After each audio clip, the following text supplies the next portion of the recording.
दंडवत हो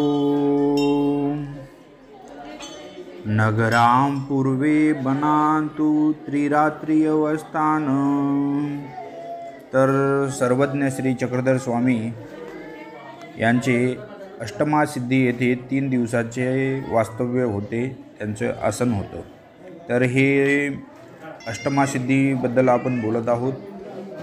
तर पूर्वार्ध लीला 112 देऊळवाड्याहून स्वामी जेव्हा अचलपूरला जात होते तेव्हा राणामध्ये अष्टमासिद्धीजवळ थोडा वेळ तिथे स्वामी थांबले, कारण की तेव्हा राजपरंपरेनुसार त्यांना गावामध्ये जायचं होतं, पण त्यावेळेस शुभ मुहूर्त नव्हता।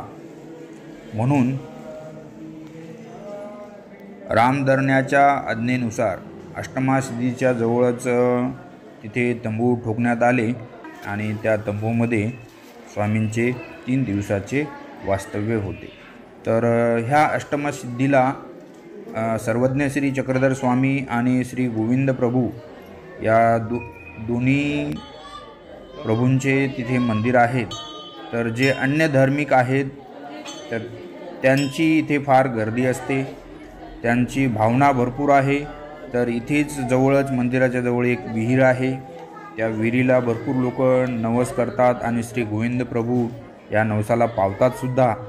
तर त्या विहिरीमध्ये तिथे ते भोपळा देवडांगर असं देवाला अर्पण करून तिथे त्या विहिरीतून पाणी काढून त्या विहिरीच्या पाण्यामध्ये कापूर जाळून ते आंघोळ करतात आणि आपले कपडे तिथे ते दान करतात, तिथे झाडावरती टाकतात।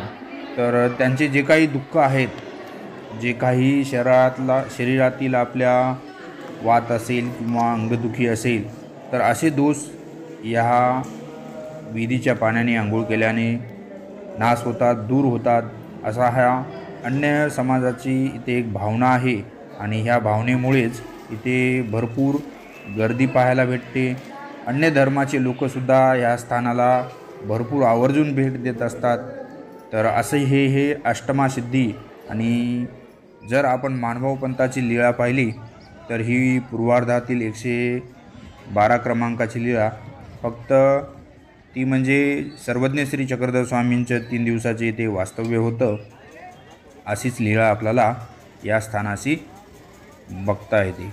पण अन्य धर्माचे लोक ते भरपूर ह्या ठिकाणाला भेट देतात, त्यांची भावना भरपूर ह्या स्थानाबद्दल आहे आणि त्यांची गर्दी मानभाव पंथापेक्षाही जास्त आहे आणि ते आवर्जून ह्या स्थानाला येतात, भेट देतात। त्यांचे जे काही संकल्प आहेत, त्यांच्या ज्या काही नवसा असतात ते नवस पूर्ण करण्यासाठी, पूर्ण झाल्यावर नवस बांधण्यासाठी म्हणा किंवा तर ते फेडण्यासाठी म्हणा, तर ते इथे येतात आणि देवाचं दर्शन घेऊन इथे देवाला प्रसाद, ते गुळ आणि फुटाणे असा प्रसाद असतो, तर ते प्रसाद आपल्या भावनेने तिथे भरपूर वाटतात आणि त्या विहिरीमध्ये भोपळा किंवा देवडांगर असे वाहून तिथला कापूर त्या पाण्यामध्ये सोडून त्या बकेटाने पाणी काढून ते आंघोळ करतात आणि जे काही त्यांचा नवस असेल, अंगदुखीचा असेल किंवा कुठल्या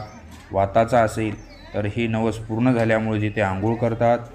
तर अशी ही अष्टमासिद्धी आणि ह्या अष्टमासिद्धीचे लोकांची भावना अशी ह्या स्थानाशी जुळलेली आहे। तर तुम्हाला हा व्हिडिओ कसा वाटला ते नक्की कॉमेंट्समध्ये कळवावे। नवीन असाल तर आमच्या चॅनलला लाईक, शेअर आणि सबस्क्राईब करायला विसरू नका। तर आम्ही तुमच्यासाठी असेच नवीन स्थानदर्शन आणि आरती, भजन, स्तोत्र असे व्हिडिओ आणत राहतो। तर भेटूयात आपण पुढच्या अशा नवीन उपक्रमासह। तोपर्यंत दंडवत प्रणाम।